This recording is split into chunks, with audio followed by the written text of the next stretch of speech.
Hey guys, tonight we're traveling back to a world where your neighbors didn't just know your business. They watched it get punished in the town square. You're standing barefoot on a muddy wooden platform, wrists and neck locked into a weathered wooden frame. Someone in the crowd just threw a slightly soft turnip at your head. You flinch, but you can't move much. Your arms are asleep, your feet are freezing, and your pride, well, that packed up and left a few hours ago. Welcome to the stocks. You're not here for murder or treason or high drama. No, you're here for the deeply medieval crime of insulting the miller's wife, or maybe skipping church too many Sundays in a row. As it turns out, medieval justice had a flair for the theatrical, and a fondness for discomfort. So, before you get comfortable, take a moment to like the video and subscribe, but only if you genuinely enjoy what I do here. And let me know in the comments where you're listening from, and what time it is where you are. Now dim the lights, maybe turn on a fan for that soft background hum, and let's ease into tonight's journey together. Let's be clear, the stocks were not meant to kill you.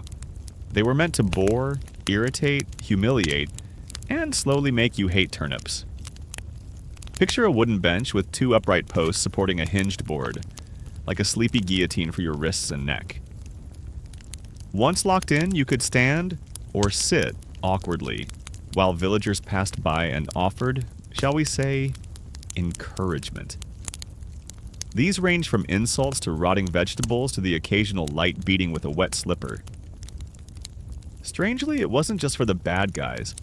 Some communities used stocks for folks who baked underweight bread, or who failed to pay their tavern tab. You didn't even need to be tried in a grand court. Many villages had local lords or clergy handing out sentences like candy. Except this candy was 3 days in a public wooden clamp. It wasn't all bleak. Some punished folks made a kind of art out of it. Witty insults, ironic songs, and dramatic sighs. Others just fell asleep from boredom, much to the crowd's disappointment. But the punishment was more than physical discomfort. It was social branding. People would remember you as that guy who badmouthed the priest and got a cabbage to the face. There were also pillories, like stocks, but standing upright and usually reserved for more serious misconduct. They came with an extra layer of pain. You couldn't rest. Your arms were above your head, your body twisted. Add a drizzle of cold rain, a pinch of medieval fleas, and you've got yourself a cozy evening of penance. Why were these punishments so public? Because in the medieval mind, justice wasn't just about consequence, it was about performance. The entire community was both witness and participant. They watched, they jeered, and they left with a slightly smug sense that, at least for today, they weren't the ones drooling from a cauliflower concussion. It's important to remember, though, that these punishments weren't always met with cruelty. In some small towns, the community was more amused than angry. They'd show up like it was open mic night. Maybe the baker was in the stocks this week, but next week it could be the blacksmith. Everyone had a turn eventually. It was like medieval reality TV, except it smelled worse and involved more hay. Now, historians still argue whether these public humiliations truly prevented crime. Some point to their frequency as proof they didn't work. Others argue their visibility made them a warning. Either way, the practice endured for centuries, long past the time it made legal or moral sense. One curious side note, animals were sometimes locked in stocks too. Yes, pigs, goats, even chickens. If your goose pecked the vicar's robe, into the stocks it went. This wasn't common, but it happened enough to be written down.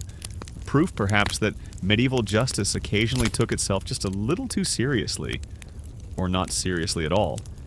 And as you remain here in this chilly, imaginary village square, wrists tingling and dignity slowly leaking away, you start to realize this wasn't really about the crime. It was about reminding everyone what not to do. Like gossip, or wear green on a Thursday, or sneeze near the Baron's daughter. You'd think with time people would tire of watching this kind of punishment. But no. People brought food. Kids reenacted the scenes in play. Local artists painted exaggerated caricatures, and somehow the stock stuck around. Symbolic, embarrassing, and delightfully uncomfortable. By the time you're finally unlocked and sent home, your legs are stiff, your hair's got something in it you don't want to identify, and you've made peace with the fact that medieval justice was less about fairness and more about visibility. You weren't just punished, you were on display. And next week, when the miller's apprentice forgets to clean the grain chute, you'll be the one holding a slightly squishy apple ready to toss. Now that you've survived your turn in the stocks, you might hope to fade quietly into medieval obscurity, perhaps sipping some watered-down ale in a smoky corner of the tavern. But let's say your offense is a little splashier. Maybe you spoke a bit too loudly about the constable's haircut, or perhaps you were a woman accused of spreading rumors, nagging your husband, or practicing, gasp, mild assertiveness. In that case, congratulations. You're about to meet the ducking stool. You're escorted to a wooden contraption that looks like someone's attempt at building a seesaw after one too many meads. One end is weighted. The other, a seat, sometimes with leather straps, sometimes just a wobbly plank, suspended over a particularly uninviting pond. You're helped, generously or not, into the seat, and then it begins. A slow, creaking descent into icy water that's been patiently collecting moss, fish, and disappointment for centuries. This is not a death sentence, though drowning was a disturbingly frequent accident. No, this was a social correction. Ducking or cucking stools were the punishments of choice for scolds. A charmingly medieval term for women who talked too much, argued too well, or just didn't play the fragile, quiet part expected of them. Historians still argue whether the ducking stool was more symbolic or punitive, but for the person being plunged repeatedly into algae-slick pond water, the nuance was probably lost in the splashing. The crowd, ever present, watches with a kind of morbid joy. It's part justice, part theater, and part unspoken community therapy.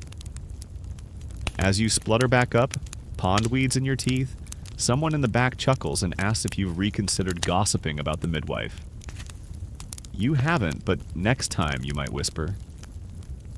Interestingly, ducking stools weren't reserved for women alone. Men could end up in them too, often for cheating merchants, drunken behavior, or being generally annoying.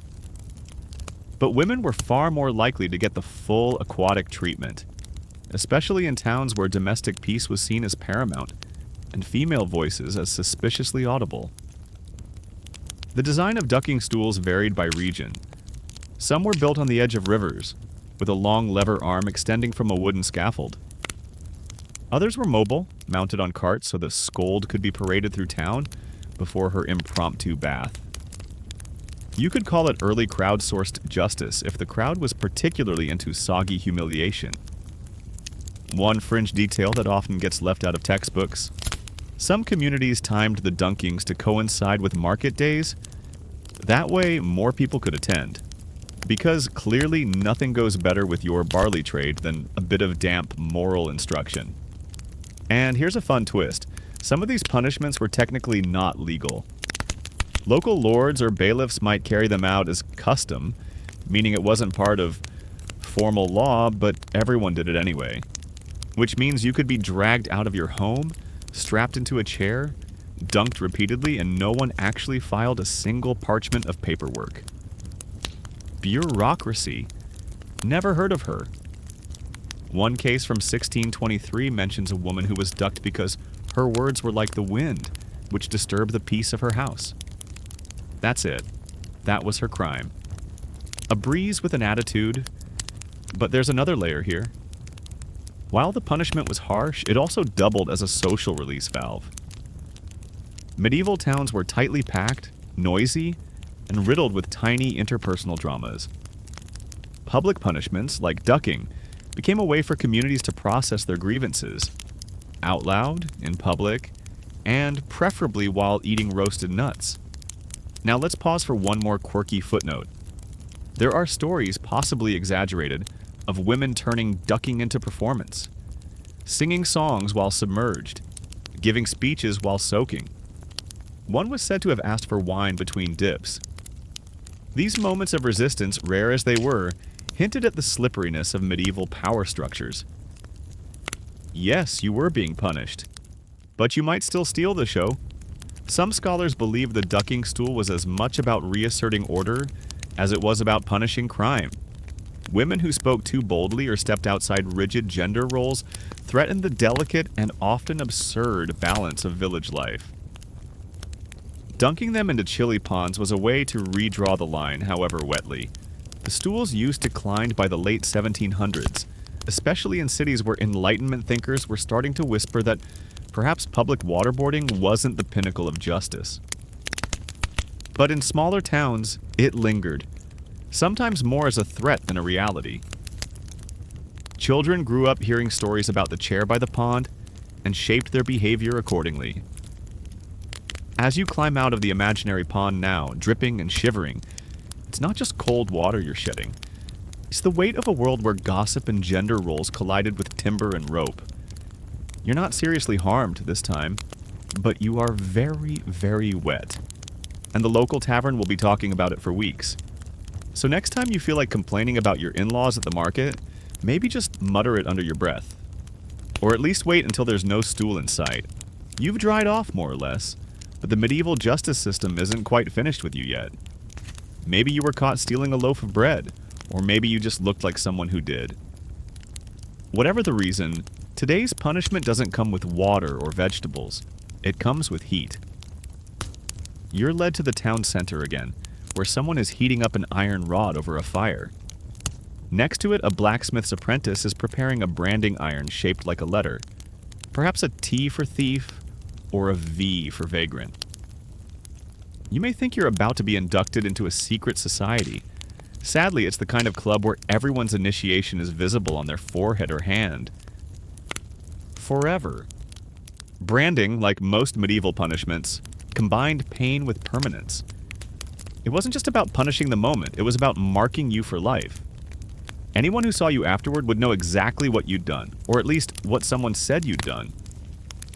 Because let's face it, medieval legal accuracy was often more enthusiastic than precise. In some regions, it wasn't enough to brand someone. There was also the charming practice of mutilation. For petty theft, you might lose an ear. For slander, maybe part of your tongue. And if you were especially unlucky or just particularly annoying to the local magistrate, you might have some teeth yanked out. Just enough to leave a lasting impression, both physically and socially. It sounds extreme, and it was, but the thinking was consistent. If people carried their crimes with them, visible to all, they'd be less likely to offend again. And others, seeing your mangled ear or scorched skin, would think twice before pocketing that extra coin from the baker's stall. Historians still argue whether these punishments were actually effective deterrents or just expressions of social control. Some records suggest repeat offenders were common, suggesting the pain and shame weren't as persuasive as lawmakers hoped. And here's the stranger part. Branding wasn't always viewed as barbaric. In some medieval legal systems, it was considered merciful. Compared to death or full amputation, a little symbol on the cheek? Practically a warning sticker. Just be thankful you weren't being hanged for stealing turnips. Let's not forget the fringe examples. In some French towns, forgers were branded with an F on their shoulder. Others had their hands crushed with hammers. One poor fellow in 15th century England, caught impersonating a clergyman, was branded on the tongue. You read that right. Not just the mouth, the tongue. This brings us to the deeply unsettling but oddly bureaucratic process of tooth pulling. If branding wasn't enough, certain crimes, especially those related to fraud or deceptive speech, called for dental penalties. Not because it was hygienic, spoiler, it wasn't, but because a gapped smile sent a message. You lied? Now you whistle through your words. It's one of those moments where you have to ask, was this really about justice? Or was it about the medieval obsession with visible order? A society where your body was both the canvas and the cautionary tale. There's even evidence that some towns had traveling branding kits. Yes, mobile justice wagons with irons and restraints, so you could punish people on location. Nothing says festive market day like a sizzling tea in the background of your barley exchange. Now let's pause to reflect on a lighter detail. Some folks tried to cover their brands with makeup, scarves, or clever stories. No, this isn't a thief mark. It's a birth symbol from the gods. Creative, if not particularly convincing. In fact, hiding your brand could be a crime in itself, with fresh penalties layered on top. Justice, it seems, had a sequel system. Over time, some brands evolved into shorthand. Locals would recognize the M for manslaughter or the H for heresy, and just step aside. No one needed to ask questions. You were pre-labeled, like produce, but with fewer vitamins. One of the more curious debates among historians is whether branding ever worked as a badge of honor. There are tales, admittedly murky, of people embracing their brand as a twisted kind of street cred. Sure, I'm marked, but I survived. It's speculative, but not impossible. Medieval psychology was just as complex as ours, though with fewer therapy options. And there's the final irony. Sometimes the branded person wasn't guilty at all. Mistaken identity, false accusations, revenge-driven testimonies, these were not uncommon. Once the iron touched your skin, your social fate was sealed, truth or not. So now, as you sit there, figuratively nursing a sore hand and a bruised ego, you can almost feel the weight of that permanent label. Not just the pain, but the presence of your crime, hovering over you like a shadow that never quite dries. You didn't lose your life, but you lost your anonymity. And in a world where everyone knows everyone, that might be worse. Still, at least no one's dunking you into a pond this time. Silver linings. The bruises from the stalks have faded. The pond water is out of your ears. The burn mark? Well, that one's not going anywhere. But now you've decided to walk the straight path. No more crimes, no more public punishments. Time to lay low and maybe help mend shoes or grow onions or whatever it is that lawful medieval folk do. Except, your neighbor just accused you of witchcraft. You sigh. Of course they did. Welcome to the wildly unpredictable world of trial by ordeal. No lawyers, no lengthy depositions, just fire, water, iron, and maybe the occasional cheese test. Because in the Middle Ages, truth wasn't something you proved with facts. It was something God revealed by whether or not you survived being set on fire or plunged into freezing water. Very reassuring. Today, it's the ordeal by water. Not to be confused with ducking, this is serious business. You're taken to a pit or river, hands bound, sometimes with holy words muttered over you by a priest. Then, you're tossed in like a very nervous loaf of bread. Here's the logic. If you float, you're guilty. The water, made holy by blessing, rejects you. If you sink, congratulations, you're innocent. You're also probably drowning. But don't worry, they'll try to pull you out in time. Hopefully, if someone remembered to tie the rope properly. Historians still argue whether this ordeal was genuinely believed to be fair or if it was just a socially accepted method for dealing with uncomfortable accusations. Either way, the odds weren't great. Float and you're a witch. Sink and, well, better hope your lungs are enthusiastic. And it wasn't just witches. Ordeals were applied to theft, blasphemy, and even disputed debts. One classic version, ordeal by hot iron. You're told to carry a red-hot bar of metal across a set number of paces. Then your burned hand is bandaged and inspected 3 days later. If it's healing well, you're innocent. If it's festering, well, that's the devil's stamp, isn't it? Let's be honest. Most wounds festered. Hygiene was not exactly the medieval strong suit. So your odds of escaping this particular justice system with unscorched dignity were low. And just when you think you've heard it all, enter ordeal by cake. Well, sort of. In one oddball variant from Anglo-Saxon England, a person might have to eat a chunk of blessed bread and cheese while swearing innocence. If they choked or had trouble swallowing, guilty. If it went down fine, innocent. This was called the corned. Modern scholars are still unsure whether this was meant seriously or if it was just a very strange bluff. Either way, hope you didn't have allergies. Now here's something quirky. Not all ordeals were painful. Some involved touching relics while repeating oaths. If you trembled or fainted, people took it as a sign of guilt. Which raises the question, was that justice or stage fright? One infamous account describes a woman accused of poisoning her husband. She was made to walk barefoot over 9 red-hot plowshares. 9? That's not a trial, it's an Iron Age obstacle course. Remarkably, she was declared innocent, probably because even the judge thought she'd suffered enough just reaching the other end. These ordeals, especially the watery ones, were often led by priests, which added a spiritual air to what was essentially a medieval version of Survivor. The church gradually pulled back from this system, especially after the Fourth Lateran Council in 1215 banned clergy from supervising ordeals. After that, trials leaned more on witness testimony and less on whether you could juggle fire. Still, remnants lingered. Smaller towns held on to old customs, and the idea that divine intervention would sort out guilt continued for centuries. Even well into the early modern period, you could find echoes of ordeal logic in witch trials and peasant disputes. The belief was stubborn. The logic? Not so much. A fringe historical detail. There's one record of a man who, rather than risk ordeal by hot iron, volunteered for ordeal by boiling water, which, if anything, shows just how grim the options were.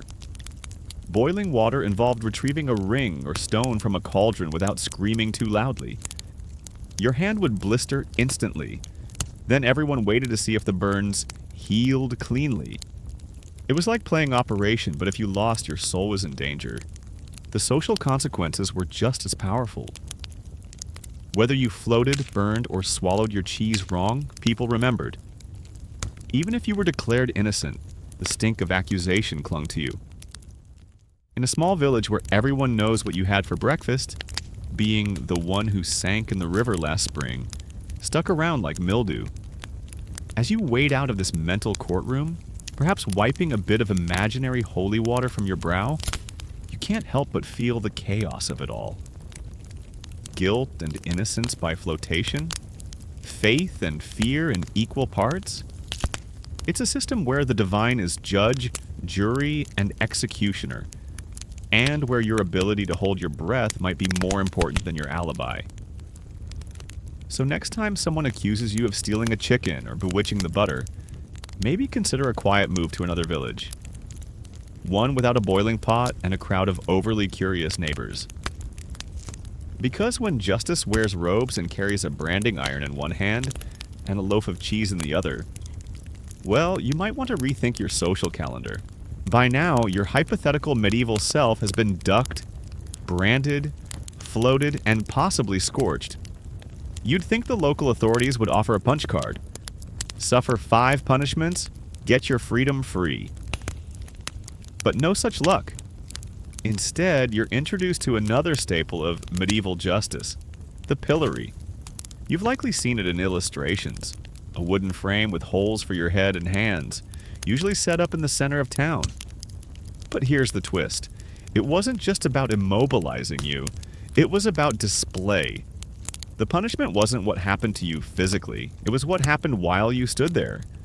Imagine this. You've been sentenced for selling watered-down ale, a real offense in towns where beer was cleaner than the water. You're locked into the pillory in front of the market square. At first, it's just awkward. People pass by giving you the medieval equivalent of side-eye. But then come the rotten vegetables. A tomato to the cheek, a turnip to the ribs. Some child with impeccable aim hurls a surprisingly dense bread roll directly into your ear. You've never felt so simultaneously bruised and low in potassium. This was all part of the experience. The pillory turned shame into a community activity. People showed up specifically to jeer, laugh, and unload their moldy pantry items on the human target. For minor offenses like dishonest trading, adultery, or public drunkenness, the pillory was the go-to method for mixing punishment with low-budget theater. Historians still argue whether the pillory was effective deterrence or just medieval entertainment. Some towns turned it into a near-weekly event, complete with music and stalls selling hot pies. It's not punishment so much as medieval reality TV. Come for the law, stay for the spectacle. Quirkier still, the exact treatment you got in the pillory often depended on how much people liked you. A beloved local caught stealing out of desperation? People might toss flowers or coins. A hated tax collector? Let's just say you'd better hope the fishmonger's stall had leftovers. And yes, there were variations. In Germany, a version called the Schandmasken involved iron masks shaped like pigs, donkeys, or demons, each symbolizing your particular sin. Gossip too much? You might wear a mask with an exaggerated wagging tongue. Its punishment meets performance art with a pinch of nightmare fuel. In France, some pillories included built-in seats, not for comfort, but so you could sit for longer. Up to 8 hours in summer heat, face exposed to sun, insects, and whatever creativity the town's children could muster. It was punishment by boredom. And banana peels. Occasionally, the punishment went sideways, literally. There are records of pillory victims being pelted so aggressively they lost consciousness. One man reportedly dislocated his shoulder after flinching away from a cabbage. Not exactly the sort of hero's tale you want passed down. You might wonder, why not just run away? Well, besides the wooden frame holding your neck in place, skipping a pillory sentence could result in something worse, like mutilation, branding again, or the delightfully vague, harsher consequences. The kind that start with drawn and quartered and end in awkward silences. Even worse, if you fell asleep or passed out during your time in the pillory, authorities might extend your sentence. Because nothing says justice like being punished for your inability to enjoy punishment. One fringe detail often overlooked. Sometimes animals joined in. Cats perched on the frame. Birds pecked at crumbs lodged in your tunic. Dogs sniffed curiously and then lifted a leg in judgment. It's hard to maintain your dignity when pigeons use your shoulder as a rest stop. But here's the real kicker. Once your time was up, you didn't just walk away. You carried the social residue of the event. People remembered. Some would point you out. "There goes the butter thinner," they'd whisper. You might never regain your full standing, especially if the town scribe was particularly enthusiastic in recording local scandals. Interestingly, there were moments of mercy. Occasionally someone would stand beside a pilloried friend in solidarity, taking some of the abuse and embarrassment. It was a small gesture, but in a world short on compassion, it meant something. Of course, the authorities generally frowned on this and threatened shared punishment, which quickly killed the camaraderie. Over time, the pillory's popularity faded, partly because of legal reforms, partly because people started to question the morality of public shaming. But in its heyday, it was one of the most theatrical forms of punishment. Loud, messy, communal. A warning wrapped in slapstick. You shift your weight, trying to imagine those wooden boards, the creak of the hinges, the cold press of oak around your neck. A child giggles nearby. Something squishy hits your boot. It's not real, but you can almost feel it. The strange blend of spectacle and suffering, laughter and law. And as you mentally wipe imaginary turnip off your tunic, you can't help but wonder, in a time when justice wore a jester's smile, who was really being punished? The one in the pillory or the crowd that needed someone to mock? Either way, you're walking a little faster now, just in case someone remembers that old ale incident. Your stride slows as the pillory fades behind you, both figuratively and thankfully in your rearview mirror of imaginary trauma. You're hungry. Your pride is in shambles. And just when you think things can't get any more uncomfortable, you hear the clink of chains and the rhythmic clomp-clomp of hobnailed boots on cobblestone. That's right. Tonight's Justice Sampler brings us to shaming punishments on the move, parading convicts through towns, villages, and even out into the countryside. Because why embarrass someone in one place when you can do it across 12? Let's begin with the Walk of Penance, a formal, humiliating trek where the condemned marched barefoot, sometimes in only a tunic or shift, holding a candle, a sign listing their crime, or even dragging the very item involved in their offense. Stolen a sack of grain? Congratulations, you now carry it until your feet blister and your soul's presumably cleaner. In France and parts of Germany, You might wear a paper hat declaring your offense in bold lettering. In some towns, offenders donned donkey ears, masks with long noses, or had signs hung around their necks that read things like liar or drunkard or he thought he could beat the tax collector at dice. And, oh yes, these walks were supervised, often by town criers, monks, or local officials, depending on the severity of the sin. Children followed, pointing and laughing. Adults tutted or jeered. Dogs barked. Sometimes people handed out reminders in the form of cabbage leaves or rude drawings. The route might end at the church, the market square, or, in the worst cases, outside the town gate, where you'd be formally banished. Historians still argue whether these parades had religious roots or were more about maintaining civic order. Probably both. But either way, they were designed to leave a psychological bruise. Being stared at, pointed at, walked past, and whispered about, it wears you down in a way even stocks and pillories can't. A quirky variation was the shame flute, used in parts of the Holy Roman Empire. If you were a bad musician, seriously, this happened, you might be locked into a metal contraption shaped like a flute. It clamped around your neck and fingers, forcing you to play your silent, humiliating instrument while being walked through town. Off-key? Try off dignity. Then there's the whipping post march, a more painful hybrid where, instead of being stationary, you were led from street to street and lashed at intervals. Imagine getting smacked every 5 houses. It was like medieval door-to-door delivery of pain. But not all mobile punishments were loud. Some were quiet, even eerie.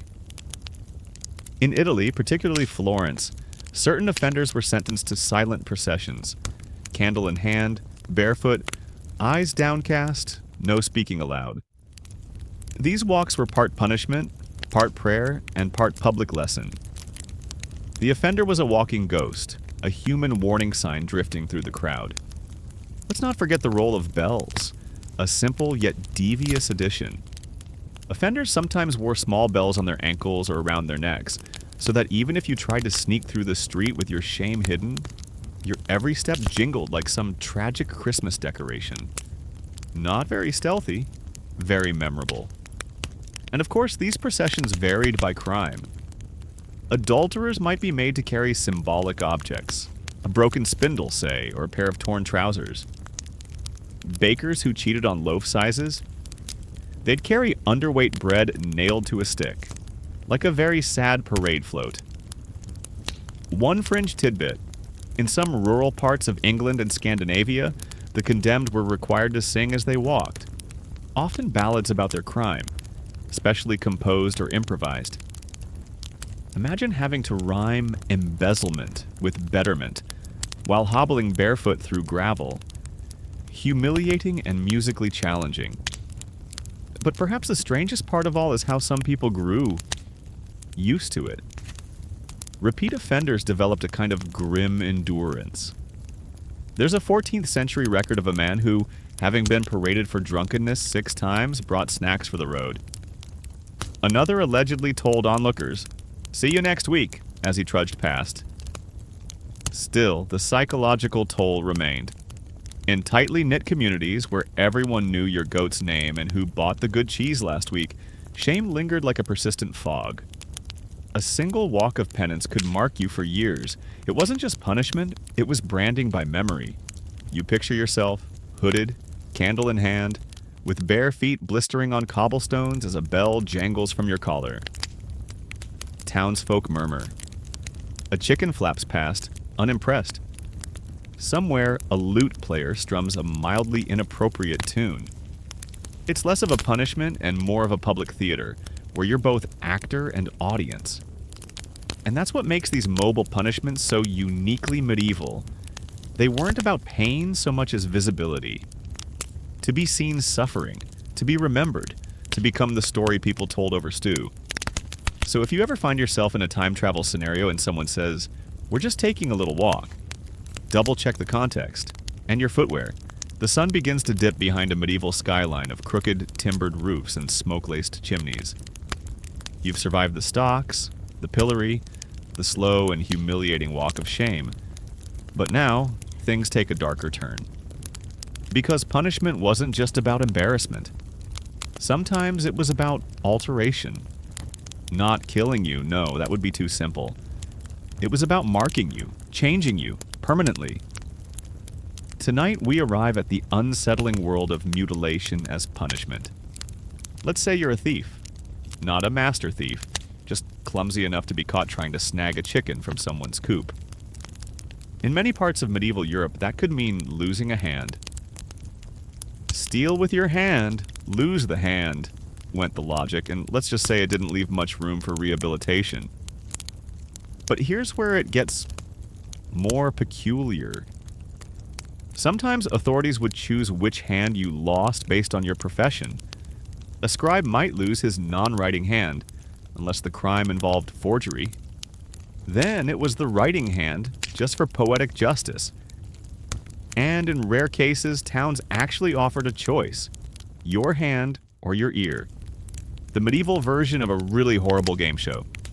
Historians still argue whether mutilation worked better as deterrence or spectacle. The debate lingers because while records show a drop in repeat offenses, they also reveal a suspicious increase in people disappearing before their sentence could be carried out. The implication? Some preferred to vanish rather than walk around visibly marked. Speaking of visible marks, branding was another favorite. You'd be burned with hot iron on your hand, arm, or even forehead, with a letter indicating your crime. T for thief, F for forger, M for murderer. You get the alphabet soup of shame. Branding was essentially medieval LinkedIn. You couldn't hide your resume. But quirks abound. In England during the 13th century, women convicted of theft were sometimes branded on the cheek, while men got the thumb. Because obviously the cheek is where a woman's shame should live. And thumbs? Well, maybe they thought you'd need at least one to point out your crimes later. One particularly fringe example comes from Hungary, where livestock thieves were branded with the shape of the animal they'd stolen. A pig thief got a pig-shaped burn. Steal a goat? You're forever a walking barnyard infographic. You might assume this was all state-controlled, but here's the twist. Villages often administered this themselves, without courts, without trials. If you were caught red-handed, the community might call a smith over right then and there. We need 1 tea, medium rare. The hammer would hiss, the crowd would murmur, and you'd walk away with a new life as a very reluctant alphabet ambassador. And then we come to the more creative mutilations. Tongue removal for slander, nose slitting for adultery, and ear cropping for rebellious speech. Each was seen not just as punishment, but symbol. You used your tongue to insult the bishop? You don't get to keep it. Slept with someone's spouse? Enjoy a new draftier nose profile. But not everyone accepted mutilation quietly. Some tried to cover their scars. Hats pulled low, sleeves extra long. Others leaned into the look. There are tales of branded men forming small brotherhoods, marked and outcast together. A sort of early medieval support group. You can imagine the conversations. You got a T? Mine's an M. Want to start a band? One debated case involves facial tattoos. In Byzantine and early Islamic courts, some rulers had poetic verses or moral warnings tattooed onto criminals' foreheads, often by force. These weren't random scribbles, they were literary burns. Historians still can't agree on whether this counts as branding, mutilation, or an early attempt at motivational quotes. Of course, not all mutilation was physical. Some punishments involved symbolic disfigurement. You might be forced to wear a hat shaped like a dunce cone or shoes turned backward.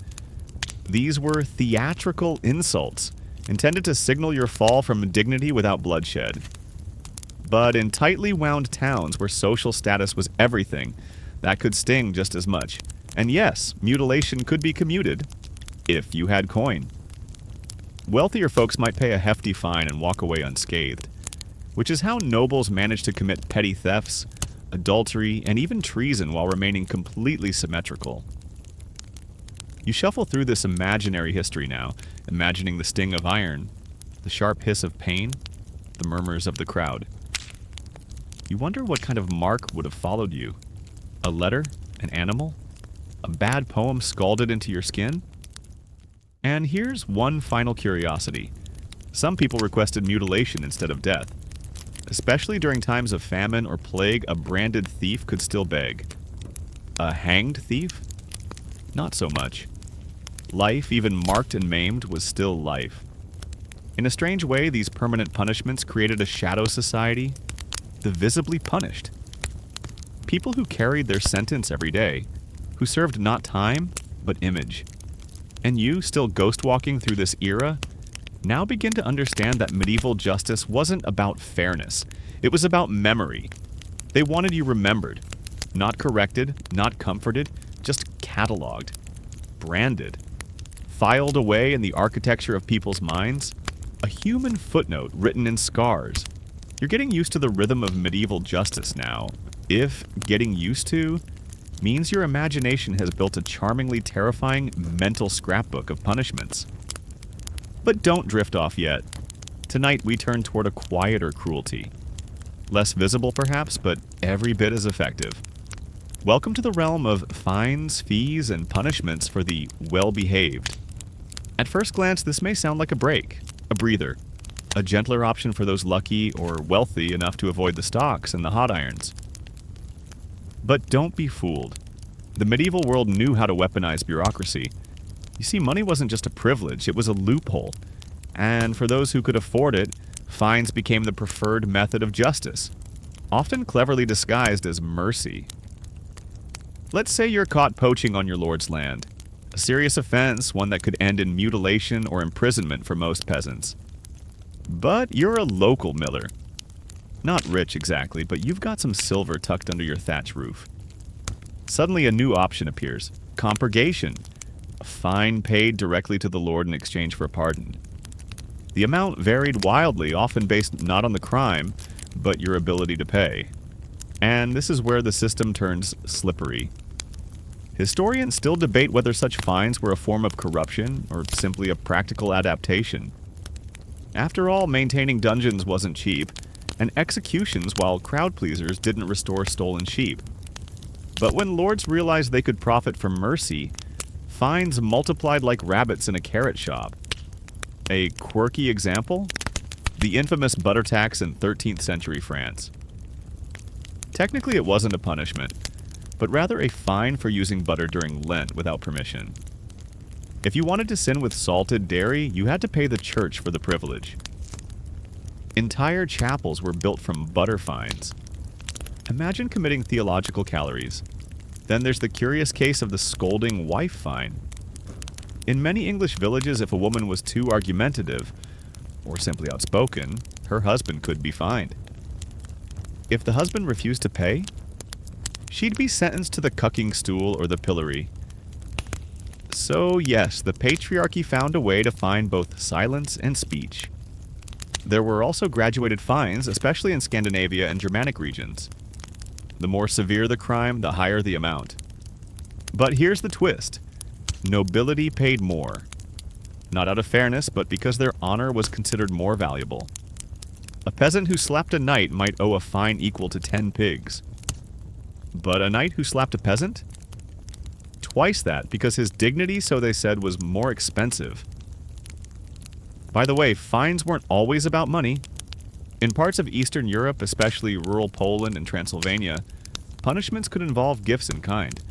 A thief might pay restitution in chickens, a slanderer might owe a barrel of beer, and in one recorded case, a man who insulted the town priest was ordered to give him a really nice goat. Not a punishment, exactly, unless you really love that goat. You trudge deeper into this bureaucratic landscape now, where scrolls flutter and scribes scratch quills like it's the medieval IRS. You picture a line of nervous townsfolk clutching coins, produce, and the occasional guilty-looking goat. It's not all tidy, though. Some fines came with conditions. If you couldn't pay, you had to serve time, or perform labor, or surrender land. Debtors' prisons weren't exactly cheerful spas. In fact, they were usually damp, overcrowded, and riddled with rats who did not observe visiting hours. And then there's the maddening irony. Some punishments were fines for previous punishments. Yes, if you were sentenced to the stocks and someone brought you food, say a warm meat pie, you could be fined for accepting outside aid. The medieval justice system was, in many ways, a snake eating its own fee schedule. Now, here's a genuinely odd tidbit. In 14th century Bohemia, local lords created a system of forgiveness fines. You could prepay a set amount to be forgiven for crimes you hadn't committed yet. Planning on poaching next winter? Just pay in advance. Want to settle a feud with a little strategic vandalism? The forgiveness booth is open Monday through Thursday. It was essentially a sin subscription service. But the most sobering realization of all? These monetary punishments often deepened inequality. Peasants who couldn't pay became indentured. Entire families lost land over minor infractions. And if you had nothing to offer, your body became the payment. Into the pillory, onto the cart, away from your goats and your butter and your very good intentions. You sit with that thought now, somewhere near the fireplace of a medieval tavern in your imagination, watching a nervous merchant try to talk his way out of a 10-pence tax for trading past sundown. His face is red. The scribe is unmoved. A pig wanders past. You sip imaginary cider and reflect on how very expensive it is to stay out of trouble. Not through violence, not through scars, but through ledger lines. And maybe that's the cruelest part of all. Punishment not as pain, but as math. A crime tallied up, a debt marked down, a morality outsourced to coins and parchment. By now, you've seen punishment as theater, punishment as pain, and punishment as profit. But tonight, we slip into something even stranger, where discipline meets ritual, and justice becomes a spiritual performance. Welcome to the surreal world of religious punishments. Imagine this. You've broken a local fast, maybe nibbled a roast duck during Lent when even fish was pushing it. You expect a fine, or at worst, public shame. But instead, you're summoned to the church, not to confess, to perform your penance in full view of the congregation. It begins with a rope. A simple, scratchy rope tied around your neck like a leash. You walk barefoot, sometimes shirtless, through town, eyes lowered, holding a candle or a wooden cross. A priest chants behind you. A bell rings. You're not a criminal now, you're a sinner in the spotlight. This public penance was especially popular in 12th century France and northern Italy, where clerical courts ruled large swaths of civil life. The line between legal crime and spiritual offense was paper thin.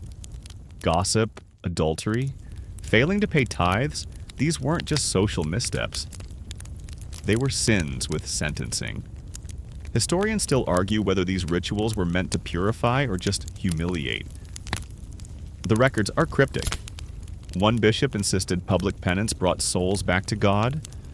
Another described it as necessary shame, that the soul may shrink from pride. Neither mentioned how cold it is to walk barefoot across cobblestones in March. Let's not forget the weirdest detail of all. These punishments often required you to carry symbolic objects. A loaf of bread to symbolize gluttony. A stone to represent your hard heart. One man in Avignon was sentenced to carry a live goose while walking in circles around the town square. Why a goose, no one knows. But we can assume it wasn't a quiet bird. You pause in your dreamlike walk now, picturing the scene. Robed clergy, curious townsfolk, and you, clutching a goose wearing a burlap tunic of shame. It sounds like a Monty Python sketch, but for many, it was the terrifying intersection of faith and justice. Religious punishments also included chore penance. A monk caught stealing wine might be ordered to scrub the latrines with a twig brush every morning at dawn. A nun who lost her temper could be assigned muteness, forbidden to speak for weeks. It wasn't just about silence, it was about invisibility. A punishment almost monastic in its cruelty. One of the stranger fringe practices involved forced hymn singing. In some German towns, if you were caught slandering the church, you had to compose and perform a hymn praising the very priest you insulted. Off-key? Extra days of penance.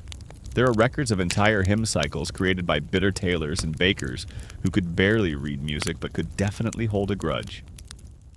And for the nobility, penance was sometimes spectacular. In 1171, King Henry II of England, after the murder of Archbishop Thomas Becket, performed barefoot penance at Canterbury. He walked in rags, was flogged by monks, and slept on a stone floor. Was it genuine, or just good politics? Historians still argue the point. Meanwhile, out in the countryside, some penance traditions took on a more superstitious flair. People believed a sin unatoned would curse the harvest, or cause storms, or bring disease.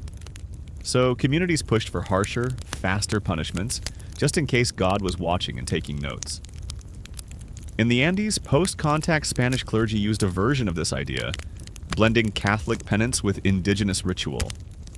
One punishment involved standing in icy water while reciting the Lord's Prayer, thought to chill the sin out of your body, mild hypothermia as spiritual reset. And not all religious punishments came from the church. In Jewish communities under medieval Islamic rule, punishments were often community-driven, relying on shunning, enforced fasting, and synagogue exclusion rather than physical force. But socially, it could be just as devastating. To be unseen in your own faith was to be cut loose from your spiritual anchor. Even in early Buddhist monastic codes, we find traces of punishment, though mostly aimed at discipline within the Sangha. A monk might be required to meditate without food or chant sutras while standing on one leg. Imagine trying that for 3 hours. Inner peace, but with calf cramps. And here's a sleepy little irony for you. Many of these religious punishments were designed to make you visible, yet also to make you disappear in the eyes of others. A walking contradiction. You were seen but not embraced, watched but not welcomed, until you repented. And even then, people might still remember the goose. You can almost hear the solemn bells now, faint in the distance. Not alarming, just echoing through stone walls and oak pews. Another sinner, another rope, another slow walk through cobbled streets toward forgiveness. No iron, no stocks. Just ritual, rhythm, and a quiet warning. Behave, or walk the goose. You've trudged through stocks and fines, hymns and goose walks. But now, dear listener, we reach a part of the story where the line between justice and spectacle begins to blur completely. Tonight, you take your place in the hushed crowd at the edge of a grassy clearing, your breath fogging gently in the air as the traveling justices roll into town. Yes, it's time for traveling courts and roving punishments. In many parts of medieval Europe, especially in England after the Norman conquest, justice didn't always come to you in the form of a permanent courthouse. Instead, justice arrived by horse-drawn cart, complete with banners, scribes, judges, and sometimes a mobile gallows. Like a very grim festival on wheels. These were known as the heirs, from the Old French error, to wander. They were official royal courts that moved from shire to shire, sometimes only once every few years. If you had a case pending, you had to wait, and possibly die of old age before your trial was heard. But when the heir arrived, everything stopped. Markets closed, inns filled. The locals gathered with a mix of dread and popcorn energy. You didn't know who'd be pardoned, who'd be whipped, and who'd be asked to climb the portable gallows that looked far too well oiled for comfort. You can picture it now. Children climbing fences to get a better view, elderly gossipers speculating about who stole Lord Humbert's prize duck, and the town priest muttering prayers just loudly enough to be noticed. Punishments handed down by the heir varied wildly. A thief might be branded on the thumb. A fence. That's someone who buys stolen goods, not the wooden kind, might be fined and put in the pillory. And sometimes, just sometimes, a criminal could walk free if they had enough friends willing to swear they were innocent. This was called oath helping, or compurgation. If 12 of your neighbors, preferably respectable ones, were willing to swear you were a good person, the court might believe them over evidence. Historians still argue whether this was a communal safeguard or a popularity contest in legal robes. For more serious crimes like murder or treason, the court might sentence you to something called peine forte et dure. It's French. It sounds classy. It wasn't. It meant being pressed to death under heavy stones until you entered a plea or expired. Surprisingly, some chose death because pleading guilty forfeited your property to the crown. Refusing to plead meant your heirs could still inherit. A stone for every shred of dignity. And if you're wondering, yes, sometimes the heir traveled with its own hangman. The logistics were morbidly efficient. Gallows set up on village greens, rope tested. The entire affair folded down like a medieval IKEA nightmare. If someone was sentenced to hang, it usually happened the same day. No appeals, no delay, no last-minute drama. You imagine standing there now, ankle deep in straw, listening to the names being read aloud. The judges wear long cloaks. The crowd murmurs. A dog barks at something it doesn't understand. You hold your breath, not because you're guilty, but because guilt in these moments feels alarmingly contagious. Traveling courts weren't just for punishment either. They reviewed taxes, land disputes, and royal complaints. Occasionally, they exonerated people wrongly imprisoned for years. Cue emotional reunions, confused goats, and one very surprised chicken farmer who hadn't seen his brother since 1243. A particularly curious detail: in some places, judges carried portable libraries, books of legal precedent, written in Latin or Norman French, bound in calfskin and smelling faintly of damp ink and candle wax. One legend tells of a clerk in York who got so caught up reading precedent aloud, he forgot to announce the verdict. The condemned man just wandered off. No one stopped him. Of course, not all courts were royal. Some towns held borough courts, and many noble estates had manorial courts, private justice systems run by the local lord. These had their own rules and their own punishments, often involving a suspiciously high number of ditches, thorns, and cold water.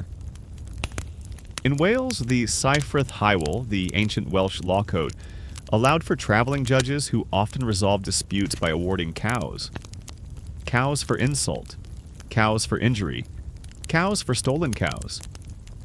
It was, in many ways, the original circular economy.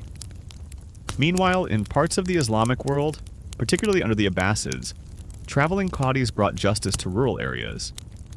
But instead of gallows and fines, these judges often leaned on reconciliation, encouraging disputing parties to forgive and make peace. A stern look from a qadi could do more than any rope. And here's a delightfully strange footnote. In 13th century Norway, some traveling courts settled property disputes with witnessed walking measurements. One man would claim a field was his. The other disagreed, so a court official would literally walk the border, counting steps aloud, until the land was settled by stride. Justice by pedometer. You imagine the rhythm of that crunch, crunch, step, crunch, through frost-hardened grass as villagers murmurs and cows look on skeptically. Maybe the system wasn't fair. Maybe it was wildly inconsistent. But it moved, quite literally, through the lives of the people it governed. And now, the caravan of justice is rolling away again, banners snapping in the wind, wheels creaking, and a newly pardoned pig thief waving awkwardly from the back of a hay cart. Another town waits, another field dispute brews. And somewhere a portable gallows is folded neatly into a cart, like justice put back in its box. You tuck the thought away as you drift deeper. No screaming, no shouting, just the quiet shuffle of law on the move. You've watched justice roll into town with dusty wheels and solemn banners. But what if punishment wasn't given by a judge at all? What if it came from your neighbors, or worse, your family? Tonight, we sink into the shadowy realm of community-driven punishment. The slow simmer of justice carried out not by law, but by custom. Imagine you're living in a tiny alpine village in the 14th century. Everyone knows everyone. Your house is made of timber and stone, and your main concern this week is whether your neighbor's goats are eating your cabbage. But then, scandal, you've been caught stealing bread, again. There's no judge nearby, no traveling court, and frankly, no one's writing letters to the king. Instead, your punishment is local, intimate, and just a little unsettling. You're not jailed, you're ignored. Shunning, also known as social death, was one of the most powerful tools in pre-modern communities. People could survive without many things, but not without the cooperation of others. No one will sell to you. No one will greet you. Your name is left off the feast list. You're visible, but no longer part of the human wallpaper. Some communities took it further. In Germanic towns, there was a custom called charivari, a noisy, mocking parade aimed at someone who broke social norms. Married too young? Cheated on your spouse? Said rude things at market?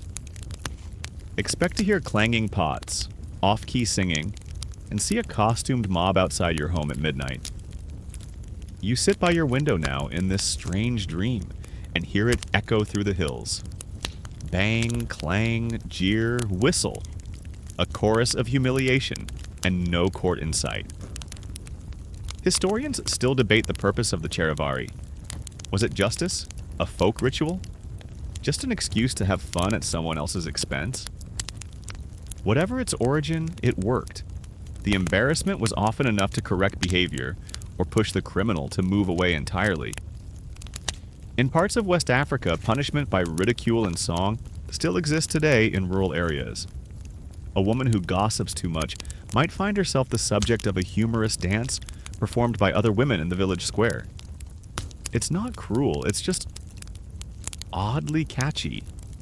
And among the Hopi people, one form of correction involved the clown society, where masked figures playfully exaggerated bad behavior to remind others of what not to do. Imagine your bad manners becoming a performance. Now imagine having to watch it while holding your mother's hand. Even in bustling cities like medieval Paris or Florence, neighborhood justice played a role. Local guilds had their own rules. Break them and you could be denied work, or forced to clean communal toilets, or sit in the square wearing a cap that said, "Fraudulent Baker." Yes, really. They had hats for shame. In many medieval Jewish communities, enforcement of religious and social norms was handled internally. The Bet Din, a rabbinic court, might order fasts, exclusion from communal meals, or even public readings of a person's transgression.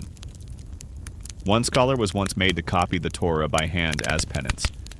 Not a bad punishment, unless you've ever tried writing Deuteronomy in ink by candlelight. You shift slightly in your imaginary seat. There's something extra chilling about these punishments. Not because they hurt, but because they linger. You still have to pass the people who shunned you. Your laughter still echoes in the street where the charivari happened. The cap? You returned it, but they all remember. Here's a particularly odd detail.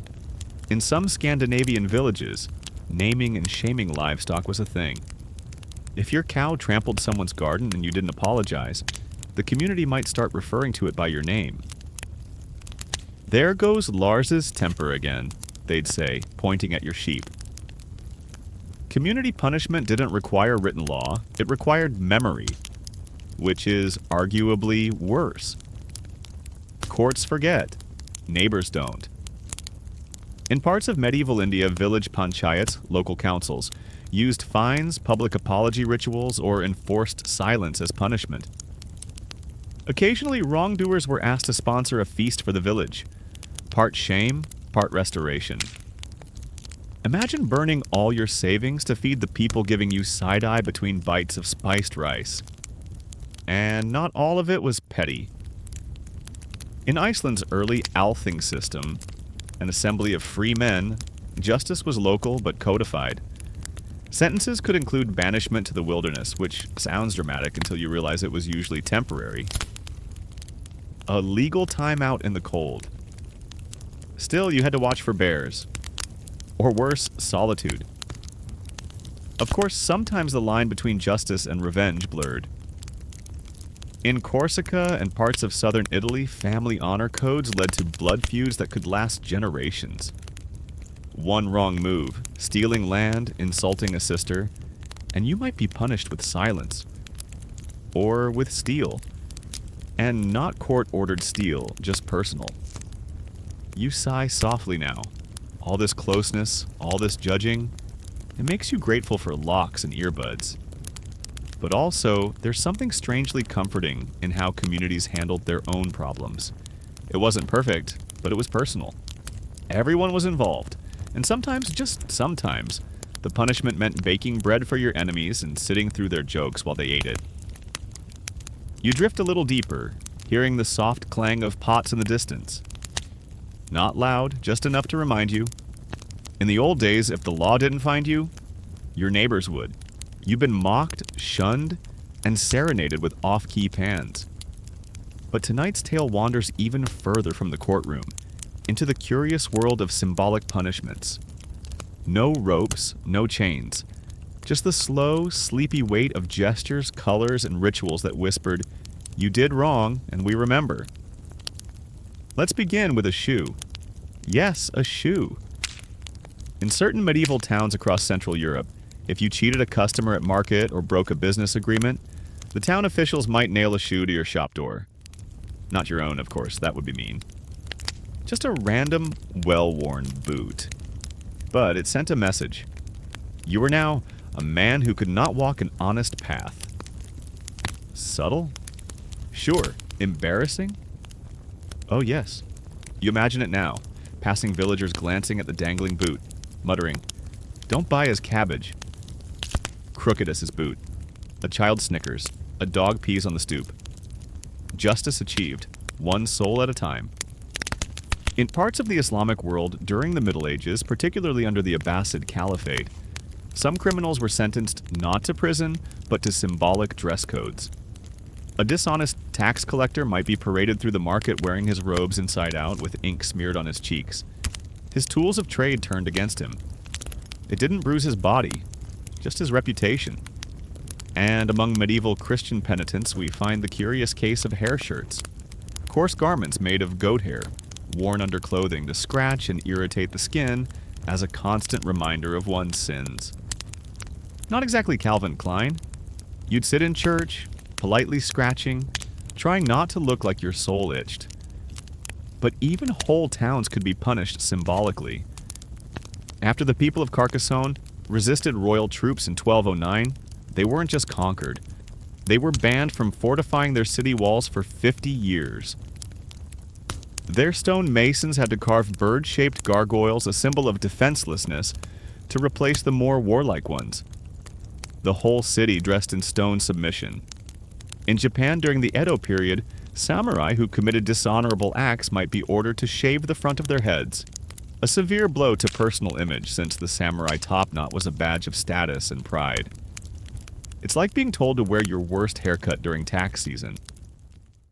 Symbolic punishment was often used when actual violence was too costly or too risky. In the Byzantine Empire, fallen generals might be paraded on donkeys, facing backwards, holding broken swords. It let the emperor say, "You failed me," without the political backlash of a public beheading. Just picture it. A grizzled general riding backwards, trying to ignore the snickering fruit vendors. Historians still debate how effective these punishments were. Did shame truly reform people? Or did they just lie low until the shoe fell off the door and their ink-smudged face cleared up? In many indigenous American cultures, symbolic punishment focused not on shame, but restoration. Among the Iroquois Confederacy, a wrongdoer might be given a new name, symbolizing transformation and forgiveness. It wasn't "you've been judged," but rather, "you have another chance to be someone better." Meanwhile, in 16th century Venice, false accusers were sometimes forced to hold a sign with their own accusation written on it, reversing the shame. Imagine the quiet sting of standing beside a canal, tourists floating by in gondolas, reading your sign aloud. "I lied about Marco stealing cheese." Closer to home, in the late medieval England, some church courts used a practice called public penance. Offenders had to kneel at the church door during Mass, wearing a sackcloth robe and holding a candle. No physical pain. Just cold stone under your knees, the side eye of your neighbor Ruth, and the long, slow burn of humility. You shift under your blanket now, imagining the quiet weight of these rituals. There's something oddly elegant about them. the justice system as performance art, a kind of moral theater where you don't scream, you smolder. Of course, not all symbols were quiet. In France, some towns forced drunkards to carry a barrel on their backs, sloshing with sour wine, while marching behind a fiddler playing badly on purpose. The message? You drink like a fool, now dance like one. It's hard to get much sleep after that, unless you collapse in your own barrel. Even colors had meaning. In Renaissance Italy, prostitutes were required to wear yellow scarves in public, a color associated with decay and illness. But over time, yellow also became fashionable among nobles, and suddenly, the line between shame and style got blurry. You wonder if a particularly clever courtesan just owned it, twirling her yellow silk and winking at the hypocrisy. And here's a bizarre favorite. In 17th century Holland, a man who lost a defamation case might be sentenced to publicly kiss his opponent's hand in the marketplace under watchful eyes in front of his wife.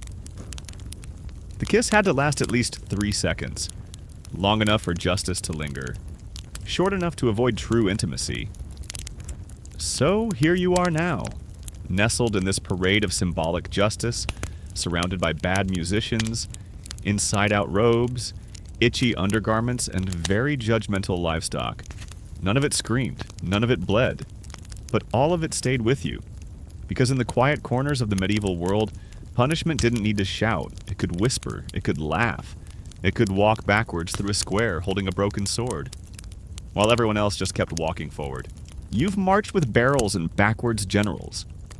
Now stretch out your legs a little deeper under the blanket, because tonight we linger in the twilight zone between punishment and performance, where penance was a show and you, dear sleeper, would have front row seats whether you wanted them or not.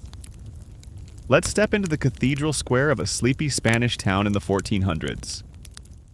The bell tolls, the crowd gathers, and there, shuffling forward in rough-spun fabric, is a man wearing a long paper cone on his head, bright yellow, decorated with hand-painted flames and demons. This is the San Benito, a garment of shame used during the Inquisition. The point wasn't just to punish the wearer, it was to remind everyone watching that sin, heresy, or merely bad timing could land you in front of the crowd, dressed like a repentant jester. And if you're lucky, you'd just be paraded. If not, well, let's just say the fire motifs were more than decorative. Historians still debate how often actual executions happened during these ceremonies, called auto da fe, acts of faith. But what's clear is the goal, to deter by display. Justice was a living play, with scripts, costumes, and solemn processions. Not unlike your average high school theater department, but with slightly fewer musical numbers and far more existential dread. But this performative justice wasn't just a European phenomenon. In Mughal India during the rule of Emperor Akbar, nobles who disobeyed orders might be forced to appear barefoot at court, heads bowed, sometimes holding symbolic weights or gifts of apology. In the opulent halls of marble and gold, one missing slipper could scream louder than a shouted confession. You picture it now, polished floors reflecting the velvet robes of courtiers, and there you are, calloused feet exposed, your shame glowing brighter than any chandelier. Even pirates, the famously lawless sea scoundrels, had their own rituals of correction. If you stole from your crewmates or hoarded treasure, your punishment might involve standing on deck in silence, holding a cannonball above your head until your arms gave out. Or worse, being forced to wear women's clothing for a week.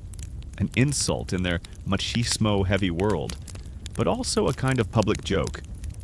And pirates loved their jokes. Just not when they were the punchline. Let's wander now to 17th century Russia, where the Tsardom's favorite punishment for nobility wasn't whipping or jailing, it was banquet humiliation. Peter the Great, in particular, enjoyed forcing wayward nobles to attend his drunken councils dressed in ridiculous costumes. Goat hats, clown shoes, you name it. They'd be made to toast him repeatedly, sometimes until they vomited. Now, is it punishment? Is it party? Historians still argue, but either way, you end the evening with a headache and very little dignity. Closer to our time, in colonial America, the Puritans had a flair for ritual correction. Yes, there were stocks and pillories, but also something gentler, stranger. The public apology at town meeting. You'd stand, trembling perhaps, and recite the words you'd memorized the night before, in front of neighbors, elders, and maybe even your childhood crush. I, Thomas Goodfellow, do solemnly repent for breaking the Sabbath and disturbing the peace with my fiddle playing. I beg the forgiveness of this good town and promise to leave my fiddle at home on Sundays.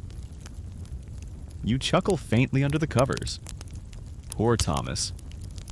Music wasn't the devil's work, but try telling that to Mrs. Wigglesworth on the town council. Even in West African griot traditions, public storytelling could serve as subtle correction.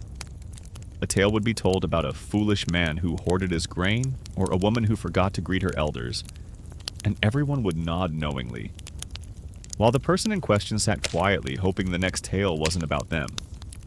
These were stories as punishment, spun in the warmth of night fires, where justice came not with swords but with stinging metaphors and two recognizable parables. And now, let's peek into the Holy Roman Empire. Some cities embraced a charmingly strange punishment known as the shame flute. This was a metal collar shaped like a flute with finger holes and a mouthpiece, except it didn't play music.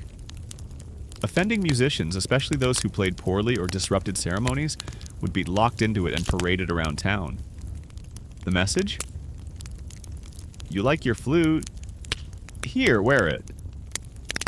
You snort softly, imagining some poor lute player dragging a fake flute collar past a crowd of judgmental pigeons.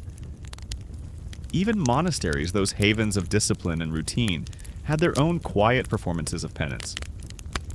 A monk who broke silence or skipped prayer might be forced to eat at the far end of the table, with no eye contact, no conversation, and only cold food. It wasn't loud, it wasn't cruel, but it hurt in that special human way, being noticed only by being excluded. You shift again, nestled deeper in this sleepy theater of ancient justice. No whips, no chains, just cone hats, painted tunics, and flute-shaped necklaces of shame. In the medieval world, the stage was everywhere. Cathedral steps, market squares, royal courts, the deck of a ship. Punishment didn't always need pain. Sometimes it just needed a costume, and an audience. Let's keep drifting. You're still curled under your blanket, eyes fluttering now and then, as the story shifts into the home stretch. But don't nod off just yet. We're about to visit the punishments that were so strange, so specific, they almost feel like performance art designed by sleepy bureaucrats with a flair for the theatrical. Welcome to the world of hyper-local justice, where towns, villages, or even tiny hamlets came up with punishments so uniquely tailored that they could only have emerged from centuries of gossip, pettiness, and very strong cheese. Let's begin in medieval Switzerland, where one alpine village enforced order with a punishment known as the cowbell march. If you insulted someone's mother or started a tavern brawl, you'd be sentenced to walk through the entire village wearing an oversized cowbell around your neck. The clang echoed down the cobblestone streets while children giggled, and old women pretended not to look too interested. The punishment ended only when the priest declared you sufficiently humbled, which was usually once the cows themselves started looking annoyed. In the medieval Danish island of Bornholm, men who skipped church might be forced to clean the entire chapel barefoot with bundles of thorn branches, not brooms. Why thorns? Tradition, symbolism, and probably a few generations of passive-aggressive clergy. Across the sea in Ireland, certain Gaelic laws, known as Brehon laws, focused not on hurting the body, but restoring balance through strange payments. Say you stole someone's cow. You might have to recite a humiliating poem about your own greed, composed by the village bard during a feast, then serve ale to everyone present. A mix of social mockery and mild catering. Historians still argue whether these poetic penalties were widespread or ceremonial. But one thing's clear. Verse could sting more than a sword, especially if your rhymes were bad. You tiptoe next into medieval Finland, where in some remote communities, gossiping women, Yes, always women, conveniently, could be punished with the mouth bridle, a small wooden frame that sat across the lips like a tiny yoke. It didn't hurt exactly, but it did keep you from speaking. You'd have to walk the village like that, passing neighbors who probably muttered their own rumors behind your back. Meanwhile, in Timbuktu during its scholarly golden age, scribes who miscopied religious texts were required to sit in public and recopy the entire manuscript, not once but several times while students observed and critiqued their handwriting. A punishment that was boring, repetitive, and weirdly academic. You couldn't help but imagine one poor scholar, half asleep by candlelight, muttering, "I swear I only missed one dot." In the Italian city of Bologna, known for its universities, professors who failed to show up for lectures could be fined in wine. Not gold, not silver, just gallons of bad wine, delivered to the student union for everyone to mock and sip. You can almost hear the undergrads holding their cups. This tastes like plagiarism. In some Zulu traditions, minor social infractions weren't punished through isolation, but through communal song. The offender would be brought into a circle and the community would chant a song that gently mocked their misstep. Sort of like a lullaby meets roast session. It was awkward, a little funny, and surprisingly effective at mending relationships. Even in the bustling courts of Tang Dynasty China, there were punishments that leaned more toward the poetic than the painful. Bureaucrats caught lying might be demoted and made to wear white mourning clothes, the color of death in Chinese tradition, while sitting silently at court functions. The message, your career isn't over, but we've already buried your credibility. And let's not forget the wonderfully weird French custom of the fool's chair.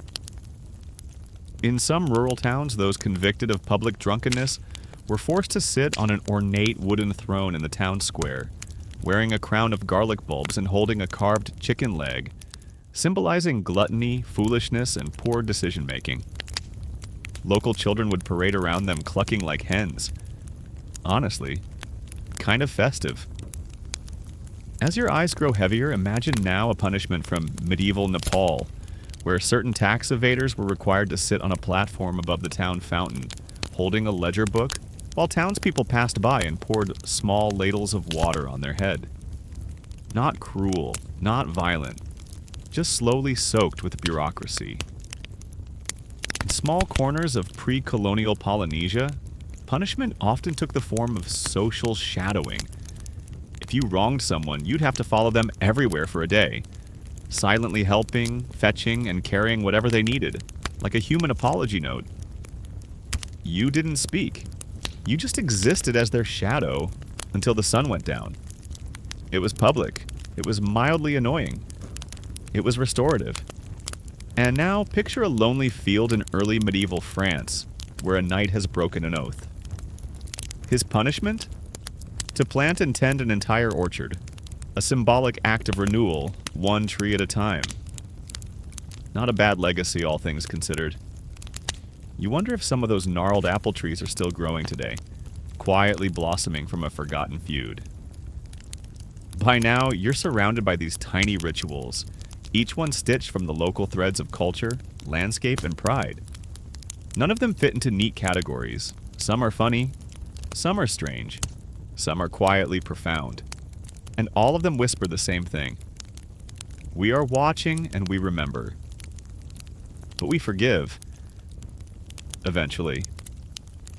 One more section, Sleepy Traveler. You're almost there. The torchlight flickers low now. You've wandered through the stalks, the shame, the rituals, and the satire. The punishments of the past you've learned were never just about pain. They were messages, social glue, performance art, and sometimes a strange form of love, if you squint. Let's end with a quieter kind of punishment. Waiting. Imagine yourself back in a 12th century English village where the lord of the manor hasn't punished you by flogging or fining, but by sentencing you to the bench of stillness. You sit outside the local chapel on a carved wooden bench. No food, no distractions. For 3 days you simply sit, watched by passers-by, forbidden to speak. You might feel the rain, You might smell the bread from the nearby cottage. But mostly you sit, with your guilt like a woolen cloak around your shoulders. Historians still debate whether this bench of stillness was ever officially documented or merely a folktale passed down through time. Either way, its symbolism is clear. The punishment isn't what's done to you, it's what you feel you can't undo. Let's drift east again. In parts of Imperial Korea, noble families preferred punishments that upheld family honor. So, if a noble son shamed the household, he might be ordered to wear white mourning robes for an extended period. Not for a person who died, but for the family's good name. You walk through the palace gardens, the soft crunch of gravel underfoot. Every glance a reminder that you are mourning something intangible. No bruises, no stocks. Just a loss of pride, worn like a ghost on your shoulders. In medieval Ethiopia, kings like Lalibela maintained legal systems where punishment often took the form of pilgrimage. Long, contemplative journeys to sacred places, barefoot and silent. The idea wasn't just to pay for your crime, but to transform yourself through the journey. A spiritual timeout. You picture yourself climbing a dry ridge past carved stone churches, the wind stirring your thoughts more than your feet. A punishment that walks beside you but doesn't beat you down. Even in Aztec society, known for its more dramatic practices, there was a category of punishment called educational correction. Young nobles caught breaking the rules weren't always punished violently. Instead, they were made to sweep the temple steps for weeks, watched by elders. The message? You are not above the community you serve, and it's here we reach the final turn, a realization.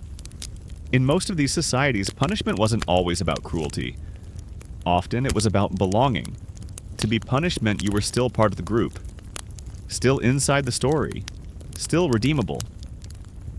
Even the most peculiar punishments, flute collars, garlic crowns, thorn sweeping, carried within them an offer. Do this and you can come back. Wear the shame and we'll fold you in again.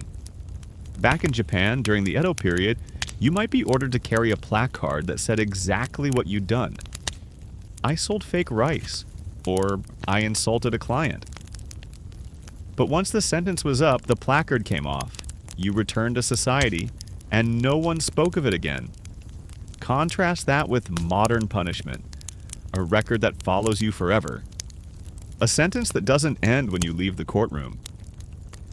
Something's been lost in that transition, from temporary shame to permanent branding. In the medieval world, strange as it was, punishment often came with a path back home. And as you lie there now, drifting under your covers, maybe that's the real twist of this sleepy tale. The punishments weren't always about making you suffer. Sometimes they were about reminding you that you were still worth bringing back. You've trudged across centuries, through stocks and bells and silent benches. You've smelled the sour ale of the shame throne, heard the chant of Zulu song circles, and marched alongside barefoot nobles under moonlight. Now it's time to let all of that melt away. Let's slow things down. The torches fade, the dungeon doors creak shut. The gossip dies down in the square. You've left the market stalls behind, past the pillories and the town crier, and wandered gently into a softer, kinder place. The story is done now. The voices of medieval judges and village pranksters grow quiet. The cowbells no longer ring. The garlic crown has wilted. There's only the hush of evening, the kind that settles on ancient rooftops and mossy stone, the kind that cradles you more than it scolds. Take a breath. You've made the journey. You've sat the bench. You've walked the streets in silly hats and scratchy robes, and now you're forgiven. Even if you never sinned. Your eyes are heavy. Your thoughts slower now. Imagine the soft flicker of candlelight in a quiet chamber, the low murmur of wind through wooden shutters, the gentle creak of a bed carved 500 years ago, worn smooth by time and sleep. No more penance, no more performance. Just the stillness that follows after. You're not being judged here. You're just resting. And when the sun rises, hours from now, you'll leave the past behind like the dream it is. Light, strange, and far away. Until then, lie still. Sleep well. You are safe. You are warm. You are home.